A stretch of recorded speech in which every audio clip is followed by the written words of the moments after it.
konferensi pers, tetapi kita naik ke live YouTube, live IG, kita mengatakan bahwa sahabat semua, Anda diizinkan untuk upload atau ambil semua informasi tadi, naikkan ke YouTube channel Anda atau ke sosial media Anda. Kalau Anda mendapatkan AdSense, Anda mendapatkan benefit iklan, apapun ambil 100%. Tapi mohon jangan menggunakan nama yang menjadi trademark dari Bosman seperti nama Bosman, Mardigu, Wowi, Sontoloyo, dan lain sebagainya. Anda semua mengerti. Lalu kita melakukan hal yang seperti rutin kita lakukan. Kita memberikan pelajaran-pelajaran yang mungkin lebih spesifik. Kita memberikan julukan kepada orang-orang yang setuju dengan prinsip kita dengan nama New Mind. Sekarang pertanyaan, New Mind itu apa? New Mind adalah yang mereka mempunyai pemahaman terhadap New Economic Model. New Economic Model. Kita adalah kaum secara ekonomi tidak lagi berkiblat pada Adam Smith dan Keynesian. Kita menyebut diri kita adalah post-Keynesian atau Keynesian yang sudah kita lewati. Dan mazhab kita ini dipakai oleh Michael Hudson atau Hudsonian.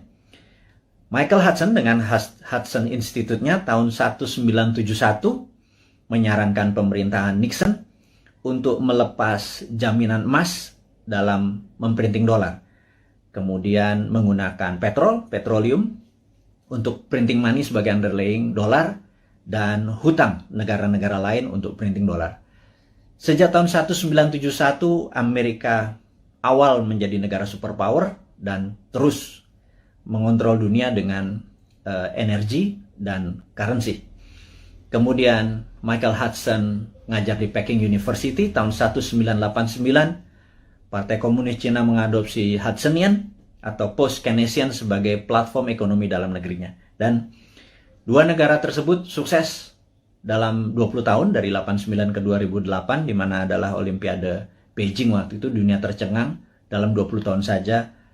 China atau Tiongkok sudah menjadi negara sangat besar atau superpower. Dan dua negara tadi, Amerika dan Tiongkok, menggunakan New Economic Model berbasis ajaran dari Michael Hudson, yang saat ini yang terkenal adalah muridnya namanya Stephanie Kelton.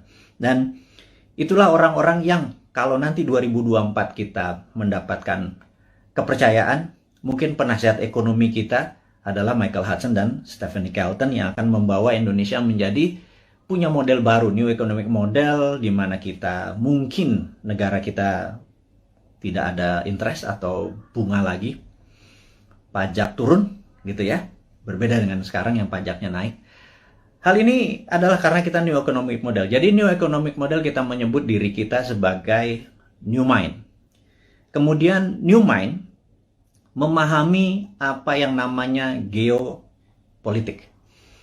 Geopolitik adalah sebuah kekuatan geografi dari negara kita untuk kekuatan berpolitik terhadap negara-negara lain. Jadi saat ini misalnya kekuatan geografi kita untuk politik untuk menekan Singapura, menekan ASEAN, menjadi kekuatan di tengah, memanfaatkan Selat Malaka untuk keuntungan ekonomi, saat ini tidak dilakukan selama 20 tahun pemerintahan yang ada. Kenapa saya sebut 20 tahun? Karena 20 tahun adalah ukuran yang harus kita patokkan. Jadi Dubai dibangun dalam 20 tahun, Beijing dibangun 20 tahun, Tiongkok, kemudian banyak negara yang dalam 20 tahun menjadi negara besar. Jadi kita tanya sekali lagi, Ibu Mega, alhamdulillah Anda sudah 3 tahun menjabat sebagai presiden ke-5, kemudian Pak SBY selama 10 tahun, terima kasih Anda sudah 10 tahun membawa negara ini. Kemudian terakhir adalah saat ini Pak Jokowi dengan 7 tahun, jadi total sudah 20 tahun. Pertanyaan dari kaum New Mind kepada Anda semua yang kami menganggap tidak berbeda haluan ekonominya, kita bicara ekonomi dulu ya, adalah tidak berhasil membawa Indonesia untuk menjadi negara superpower.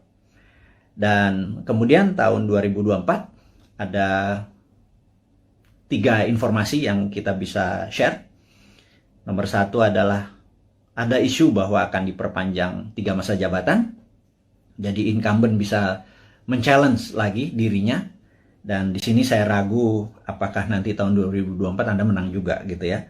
Tapi nggak apa-apa, itu adalah fair fight. Jadi kalau kita nih kaum New Mind mendadak nanti challenge-nya dengan incumbent, mungkin menarik karena kita menang atau kalah pun dari yang the best gitu ya.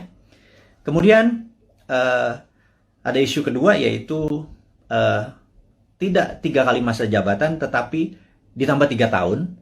Seperti halnya waktu itu FDR, Franklin Delano Roosevelt, karena Perang Dunia Kedua terjadi di Amerika, dia harus memperpanjang jadi 4 kali. Jadi satu-satunya presiden yang 4 kali masa jabatan dikarenakan di-extend jabatannya. Jadi minta di-extend 3 tahun karena mungkin tahun 2020, 2021, 2022 masa pandemi ini tidak perform, jadi minta jabatan 3 tahun.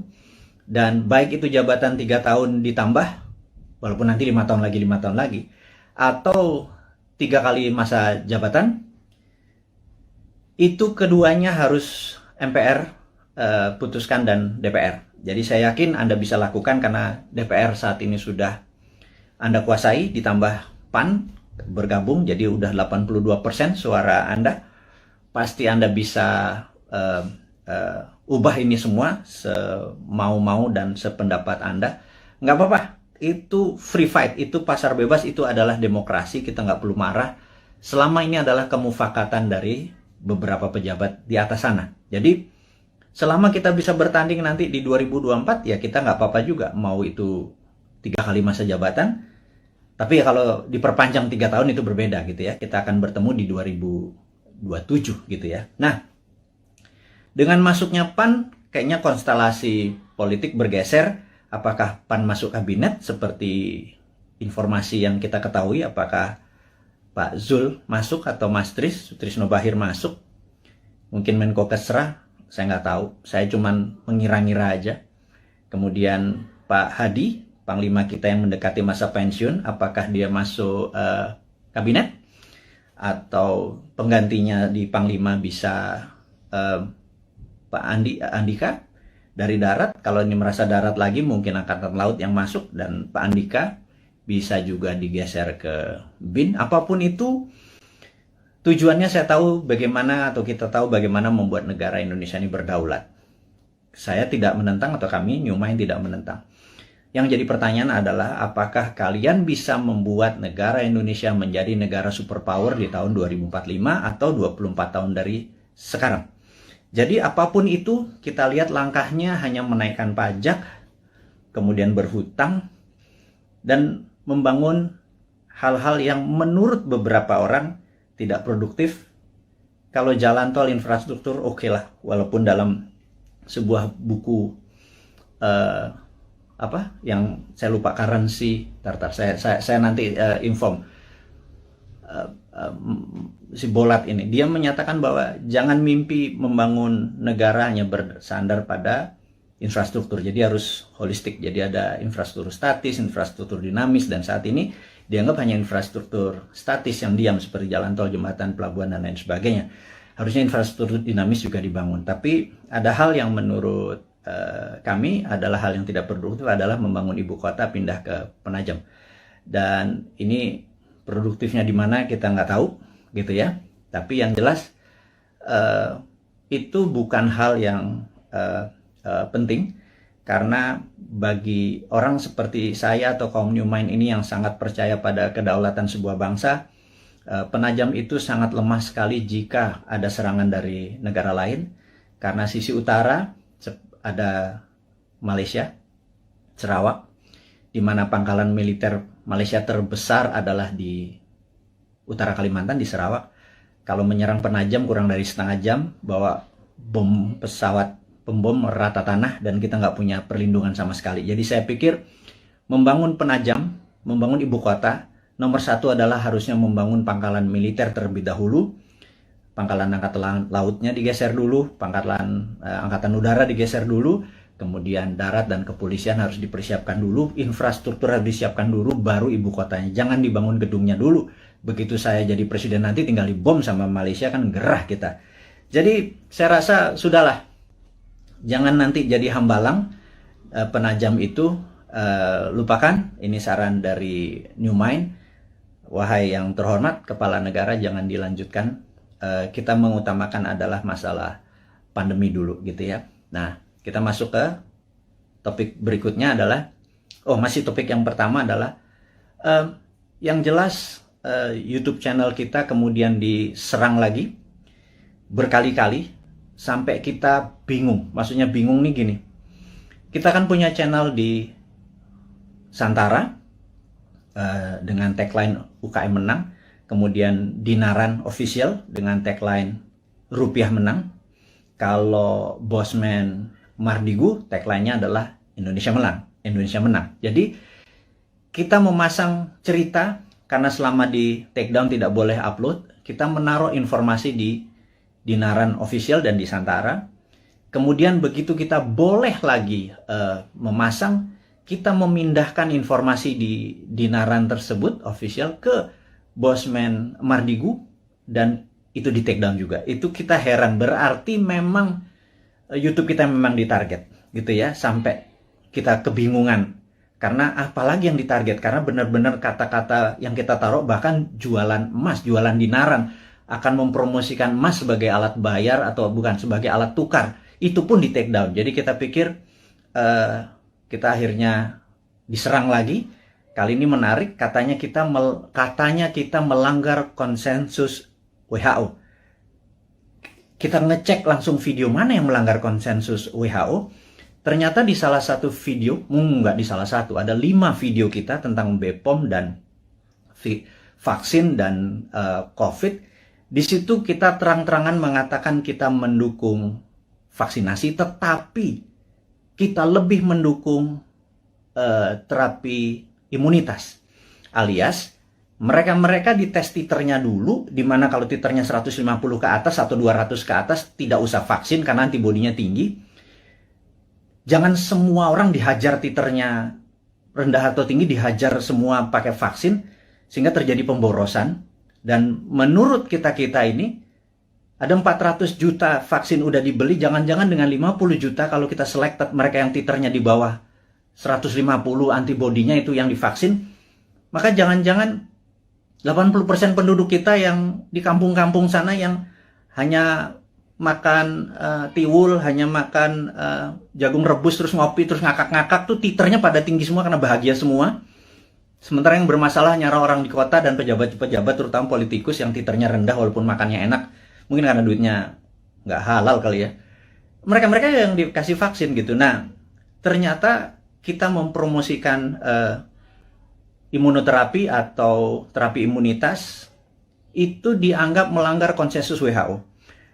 Dan kita di take down lagi. Jadi kita mulai mempelajari apa sih konsensus WHO. Ternyata konsensus WHO itu adalah vaksin itu suggested, atau dalam bahasa Indonesianya, vaksin itu disarankan. Sementara kayaknya ya, pemerintah kita kayaknya, sekali lagi ya, mohon maaf nih, kayaknya, kalau Anda marah, Anda geeran, atau Anda baperan. Kalau baperan jangan jadi pejabat ya. Jadi, kayaknya di Indonesia vaksin itu mandatori, diwajibkan. Sementara WHO hanya suggested atau menyarankan. Jadi di sini kita ada sedikit pertanyaan, kita tidak melanggar konsensus WHO, tapi mungkin melanggar mandatori atau perintah dari pemerintah saat ini. Sekali lagi kita bukannya tidak mendukung, tapi kita punya preference. Karena sahabat saya, seorang profesor yang saat ini mengajar di Cornell University, beberapa minggu yang lalu, mungkin beberapa hari yang lalu, 3 minggu yang lalu, mengatakan, kalau vaksin adalah sebagai single bullet proof untuk menang melawan COVID, itu halu. Jadi dianggap delusion. Jadi menurut beliau, kalau kita menganggap atau kita berpikiran bahwa untuk menang melawan virus corona ini, vaksin adalah satu-satunya single bullet proof, itu delusion. Jadi itu kata-kata sebenarnya cukup sadis gitu ya. Karena sebenarnya ada banyak cara untuk selain vaksin. Taliban itu nggak pakai vaksin, nggak pakai masker tuh, nggak ada yang satupun yang kena. COVID-nya takut sama Taliban, itu aja berpikir sangat sederhana. Nah, jadi sahabat semua, akhirnya kita singkatnya adalah di take down forever, permanen. Jadi mendengar hal itu terjadi, RIP, rest in peace, kita dalam waktu 4 jam langsung membuat Bosman Mardigu official. Dan entah bagaimana, tahu-tahu ada 5-6 akun mirip-mirip, ada Mardigu Wowi official, Mardigu Bosman Mardigu unofficial. Apapun itu, saya minta dengan segala kerendahan hati dan dengan segala hormat Anda untuk mengganti dengan nama, jangan pakai trademarknya Bosman. Sekali lagi, saya dengan hormat memohon Anda untuk mengganti. Karena saat ini orang begitu membuka akun tersebut menjadi tidak terdistract ya dengan penampilan Anda tersebut. Saya tahu niat Anda baik, tetapi saya sudah wanti-wanti, jangan pakai nama trademarknya Bosman, tapi videonya Anda upload, Anda re-upload, Anda share, Anda berhak atas itu semua. Tidak ada hak paten atau right yang saya tuntut, tidak ada. Tetapi jika ada orang keberatan, sayalah keilmuan tersebut yang akan dipertanyakan. Jadi Anda tidak akan bertanya. Jadi sekali lagi, saya mohon maaf untuk Anda, saya minta dengan segala hormat untuk mengganti channel tersebut sehingga Bosman Mardigu official adalah satu-satunya akun. Dan ke depan kita akan punya gaya lain, punya genre lain, punya aliran lain demi membuat Anda semua mengerti otot atau muscle knowledge atau otot bernegara yang lain yang akan kita ajarkan, yang akan membuat kita menjadi negara besar superpower di 2045. Dan di sini Anda akan selalu mendengarkan kata-kata berulang, yaitu New Mind, 1. Nomor 2 adalah 024, di mana kita target 024 adalah New Mind sudah mendapat mandat. Itu bukan berarti Bosman atau seorang Mardigu menjadi presiden, tapi kita berharap dalam 3 tahun ke depan, ya, kemarin kita udah punya 171 juta viewer. Kalau satu orang menonton 10 video Bosman, maka ada 17 juta sahabat Indonesia yang sudah menonton video Bosman. Kalau kita menarget 1 miliar viewer dengan teman-teman ada sekitar 100 akun bersama-sama, kalau 1 miliar viewer ditonton, maka kalau satu orang nonton 10, ada 100 juta warga Indonesia sudah terkena dengan New Mind. Saya harapkan secara pribadi 70% menerima konsep tersebut. Kalau 70% menerima konsep tersebut, ada sekitar 70 jutaan orang. Itu sudah hampir 50% dari mata pilih di 2024. Dan inilah yang menentukan course atau Indonesia mau kemana nantinya. Maksudnya begini, sahabat semua, sahabat muda, saya mengkhususkan Anda yang berjiwa muda dan masih muda, yang saat ini umurnya 40 tahun paling tua atau 40 tahun ke bawah. 3 tahun lagi paling tua adalah 43, 45 mungkin ya. Dan Anda yang berusia 45 tahun ke bawah, di tahun 2024 Anda adalah merupakan 71% mata pilih. Sebenarnya Anda lah yang menentukan negara Indonesia ini mau kemana. Masih bergantung pada IMF? Monggo. Masih berhutang? Monggo.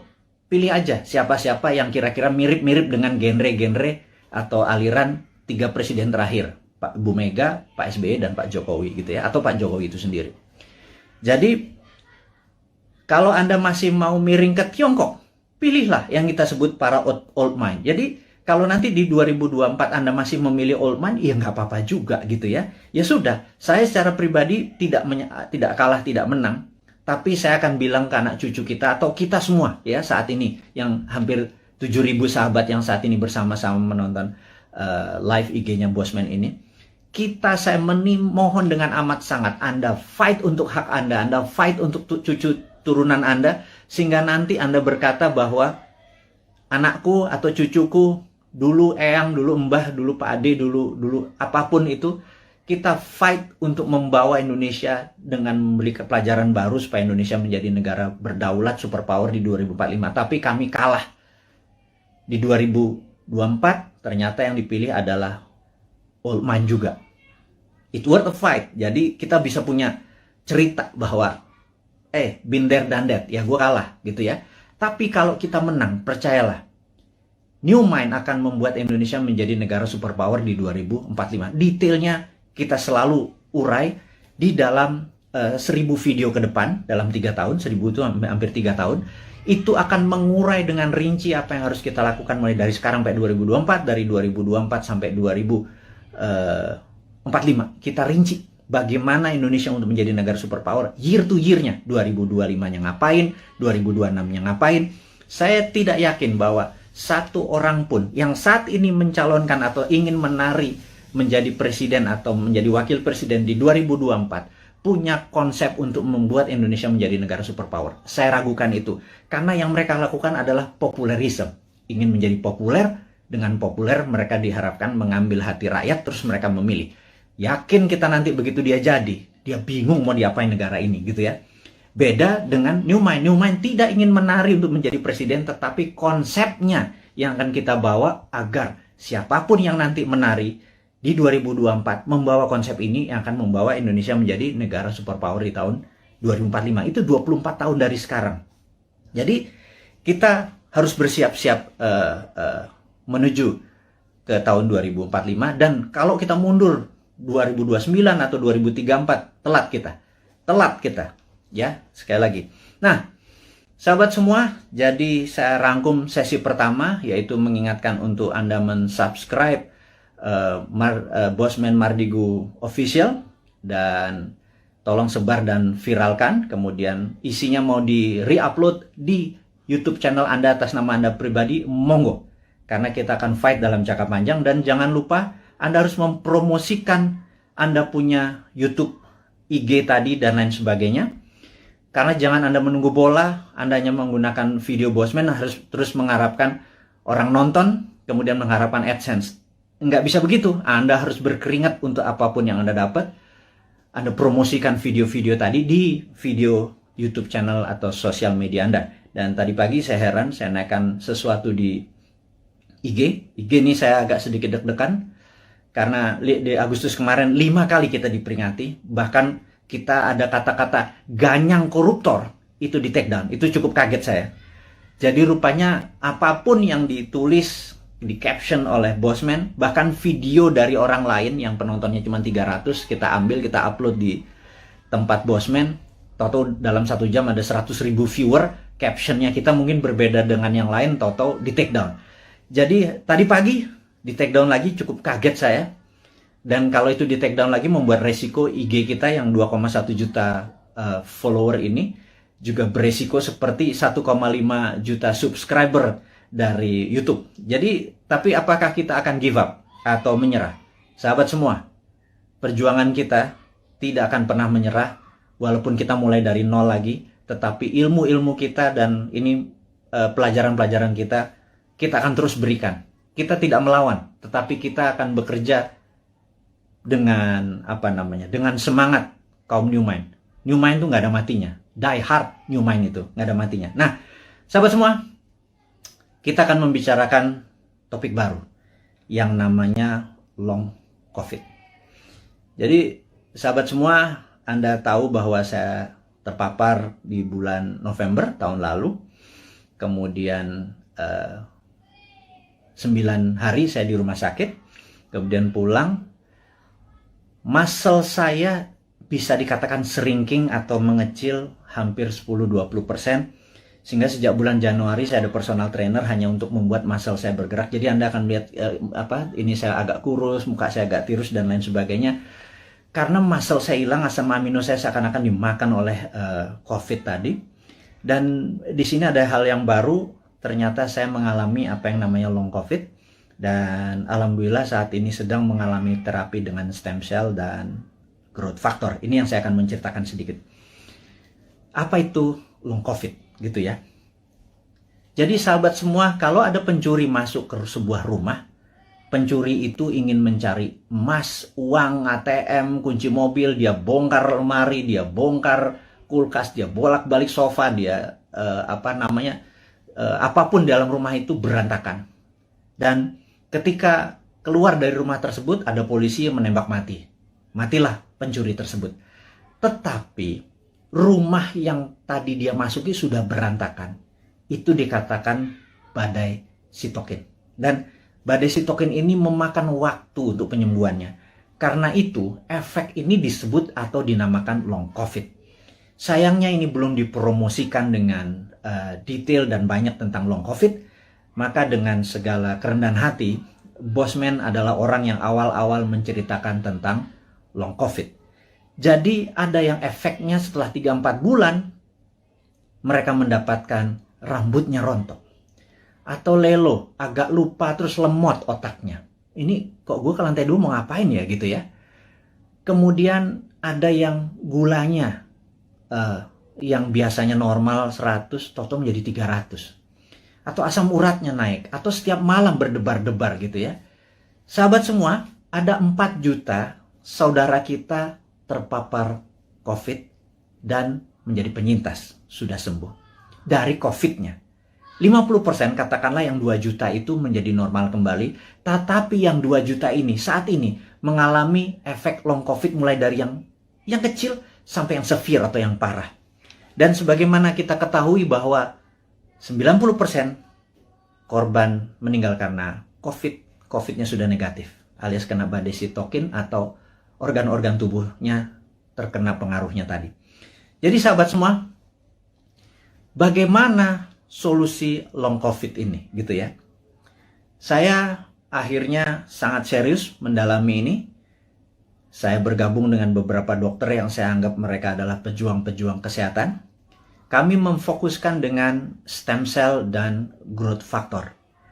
Dan alhamdulillah siapapun yang terkena COVID, kami injeksi, kami tidak minta bayaran.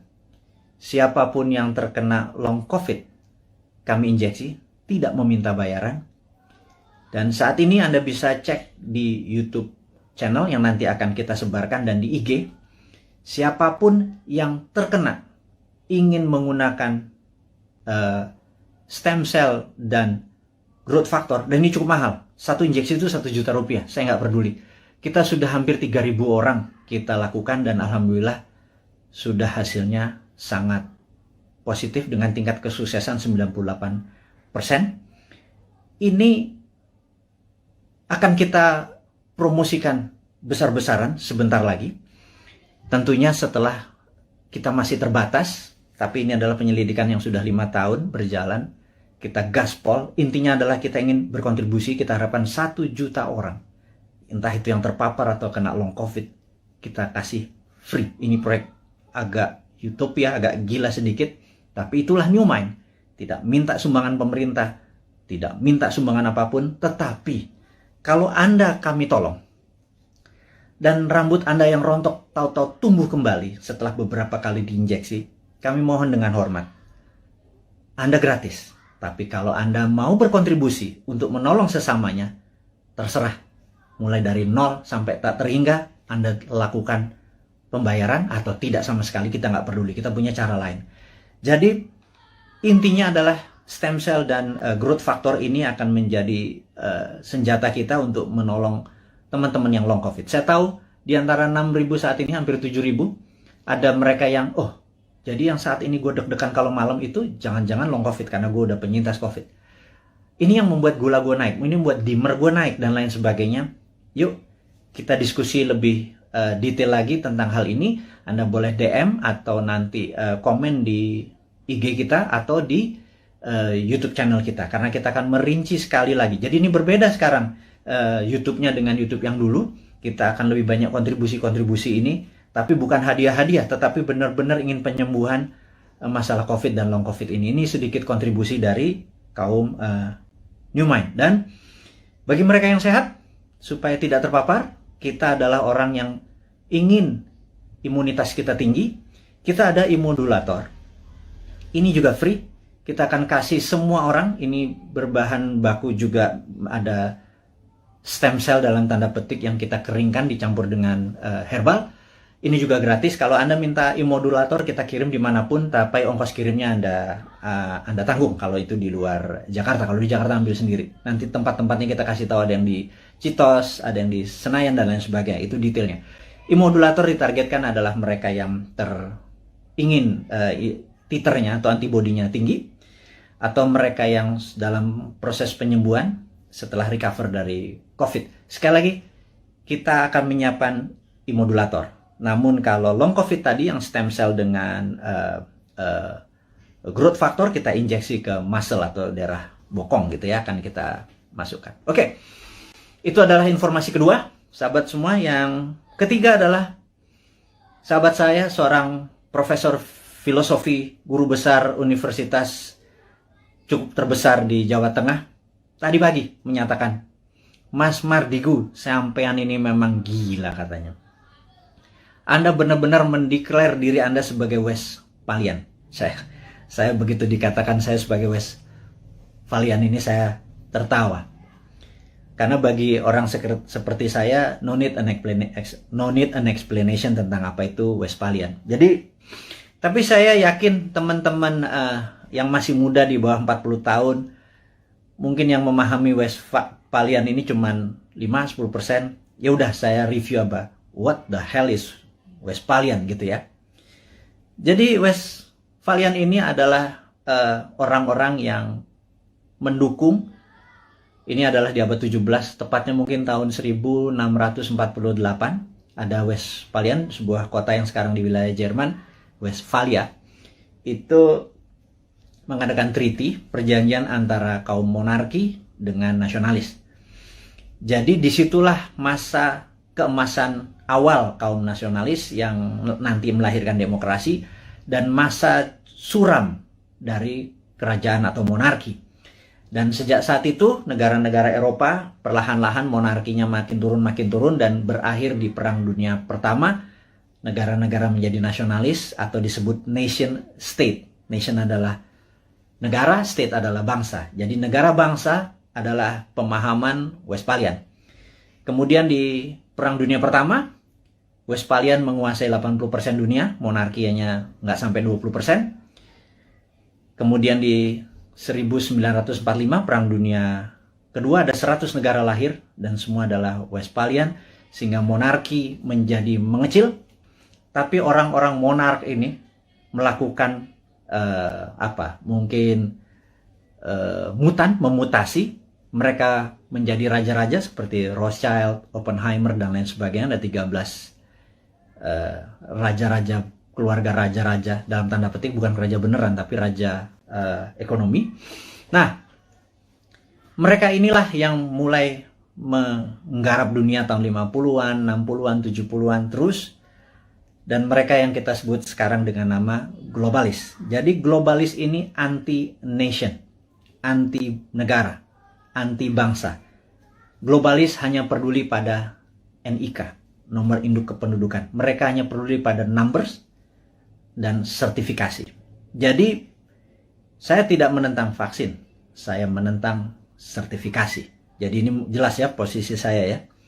Saya anti sertifikasi, saya anti dimonitor, saya anti diikuti, dibedah.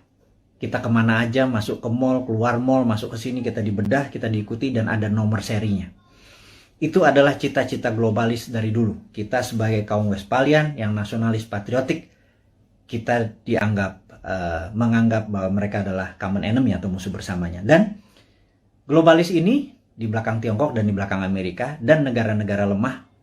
Jadi kita takutkan negara tetangga ini sudah terpengaruh dengan globalis, sehingga kita kaum nasionalis, kaum Westphalian ini ya dibungkam, entah di YouTube-nya, entah di IG-nya, atau kita dibungkam karena mereka tidak ingin semangat nasionalis seperti yang Pak Karno promosikan menjadi penghalang kesuksesan mereka mensertifikasi dan memberikan numbers kepada penduduk dunia.